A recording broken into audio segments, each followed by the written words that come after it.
नमस्कार, मैं हूं कुमार गजेंद्र। जनपद ऑन द स्पॉट में आपका स्वागत है। हमारे एक दूसरे social media platform podcast with Kumar Gajendra में भी आपका स्वागत है, जहां आप हमें सुन सकते हैं।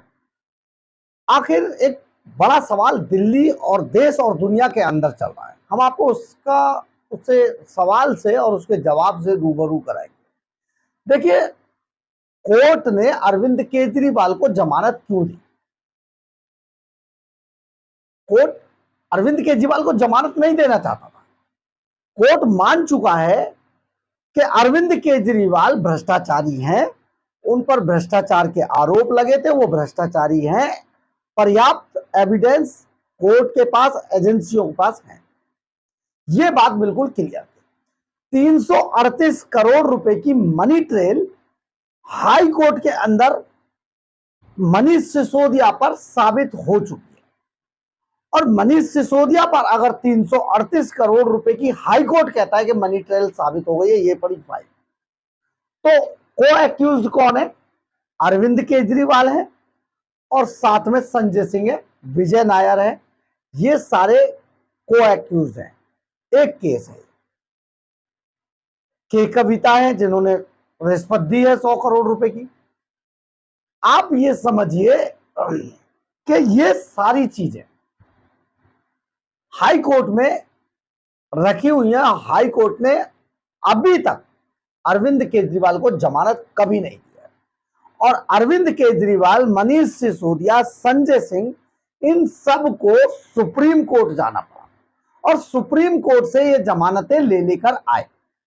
माननीय सुप्रीम कोर्ट ने जो जमानत इनको दी है, कानून के सम्मत, कानून के तहत इसलिए दी कि इन सभी लोगों को जांच में काफी लंबा समय हो गया था और अभी बहुत लंबा समय लगना है। देखिए, आप ये समझिए कि 17 महीने मनीष सिसोदिया रहे, 6 से 7 महीने अरविंद केजरीवाल रहे और इतने ही महीने संजय सिंह रहे तिहाड़ जेल के अंदर। लेकिन चार्जशीट पर चार्जशीट फाइल होती रही, परंतु केस में पूरी तरीके से इनकी जो इन्वेस्टिगेशन है वो क्लोज नहीं। इसी बात को अभिषेक मनु सिंघवी ने टारगेट किया। अब ये जो टारगेट किया लास्ट में, देखिए, अभिषेक मनु सिंघवी ने दलीलें बहुत दी। उन्होंने कहा चवन्नी नहीं मिली जी, पैसा नहीं मिला, कोई बरामदगी नहीं हुई, कोई कुछ नहीं हुआ, ये नहीं हुआ, वो नहीं हुआ। अदालत ने कुछ नहीं माना। सुप्रीम कोर्ट ने किसी चीज को, किसी दलील को अभिषेक मनु सिंघवी को नहीं माना। अभिषेक मनु सिंघवी एंड कंपनी ने सुप्रीम कोर्ट में यह कहा कि देखिए, अभी ये इस केस की इन्वेस्टिगेशन चल रही है और अभी ये बहुत लंबा चल रहा है। और क्योंकि जो केजरीवाल एंड कंपनी है, मेरा जो मुवक्किल है, वो इतने दिनों से जेल के अंदर बंद है और उसे इतने दिन के बाद जमानत पाने का अधिकार है। सुप्रीम कोर्ट को यह बात समझ में आई कि अरविंद केजरीवाल को जमानत पाने का अधिकार है। किसी भी आरोपी को, अरविंद केजरीवाल ने किसी भी आरोपी को जब इतना समय हो जाता है तो उसको जमानत पाने का अधिकार होता है। ये एक अपराधी के, एक आरोपी के फंडामेंटल राइट्स है।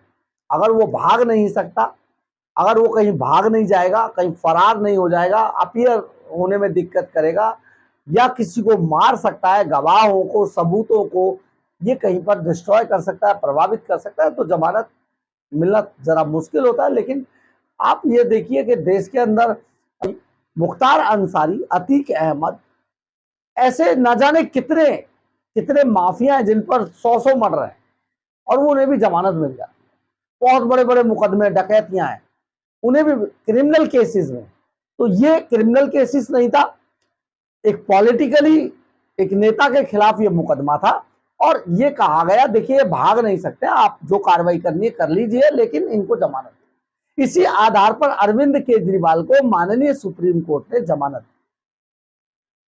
अब इसमें यह समझिए कि ये जो अरविंद केजरीवाल है, इनको कंडीशनल बेल मिली, यानी कि इनको मना कर दिया गया, आप सचिवालय नहीं जाएंगे, किसी फाइल पे साइन नहीं करेंगे, आप किसी तरीके के बयानबाजी नहीं करेंगे, केस पर कुछ नहीं बोलेंगे, केस की मेरिट पर कुछ नहीं बोलेंगे, इसके अलावा गवाहों को प्रभावित नहीं करेंगे, किसी सबूत को डिस्ट्रॉय।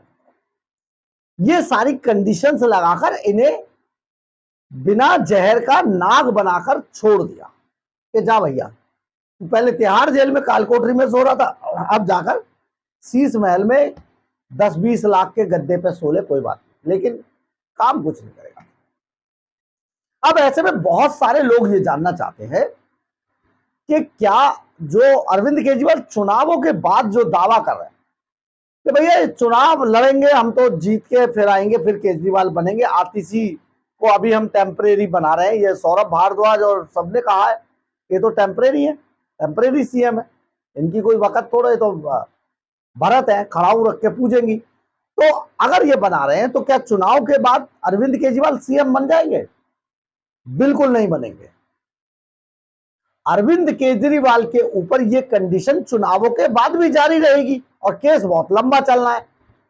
तो अरविंद केजरीवाल चुनाव, अगर आम आदमी पार्टी है, ये मैं जनता के बीच से भ्रम निकालने की कोशिश कर रहा हूं कि अगर जनता आम आदमी पार्टी को वोट डालती है तो अरविंद केजरीवाल इसके बाद भी सीएम नहीं बनेंगे, क्योंकि इनके साथ जो कंडीशंस लगाई हुई हैं वो माननीय सुप्रीम कोर्ट ने लगाई हुई हैं, और ये जब तक सुप्रीम कोर्ट इनके साथ डिसाइड नहीं करेगा तब तक अरविंद केजरीवाल मुख्यमंत्री दोबारा नहीं बन सकते। अब ये केस के बारे में, केस बहुत लंबा चल रहा है और लंबा चलेगा तो कंडीशंस बहुत मुश्किल है हटनी। तो ऐसे में अगर अरविंद केजरीवाल, आम आदमी पार्टी दिल्ली के अंदर जीत भी जाती है तो इसके बाद भी किसी भी तरीके से अरविंद केजरीवाल सीएम तब तक नहीं बन सकते जब तक माननीय सुप्रीम कोर्ट इनके सामने से कंडीशंस नहीं हटा देता है। ईडी सीबीआई फिर भी खड़ी है जवाब देने के लिए।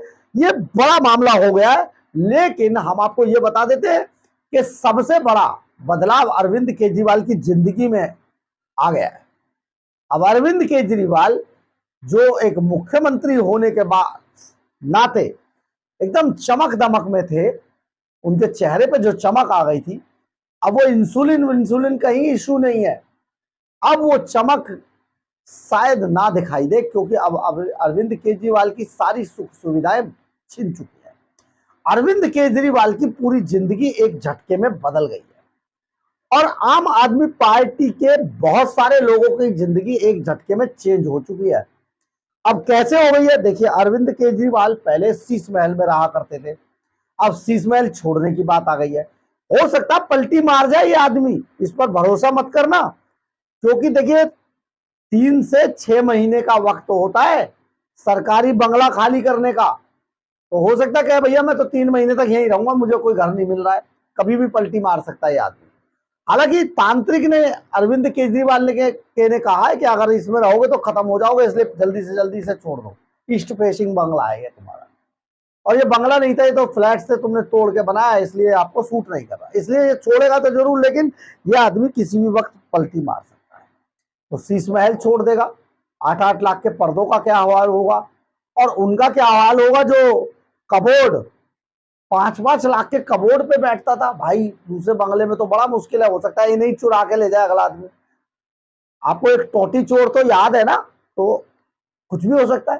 खैर वो तो चेक करना पड़ेगा कि कबोर्ड चुराया, पर्दे चुराए, क्या क्या चुराया है, लेकिन शीश महल अभी तक की इंफॉर्मेशन के अनुसार छोड़ रहा है, पर सरकारी बंगले की मांग कर रहा है बंदा।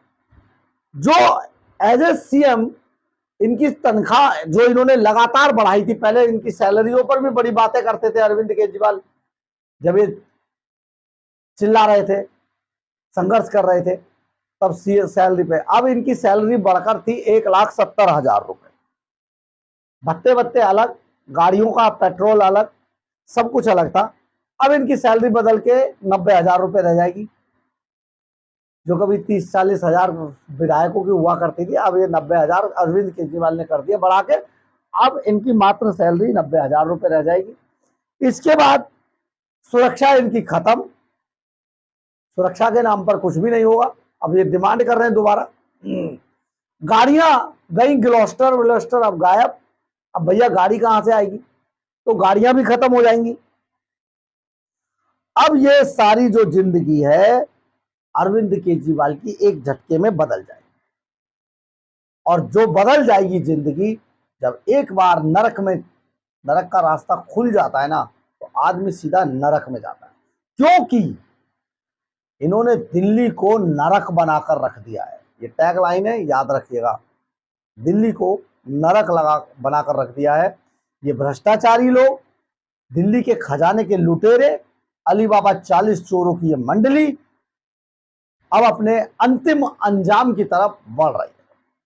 बहरहाल, अगर आपको हमारी खबर अच्छी लगे तो आप इसे लाइक, सब्सक्राइब और शेयर जरूर करें। कमेंट्स बॉक्स में अपनी राय जरूर लिखें, इससे हमें बहुत बहुत बहुत ऊर्जा मिलती है। जय हिंद, जय भारत।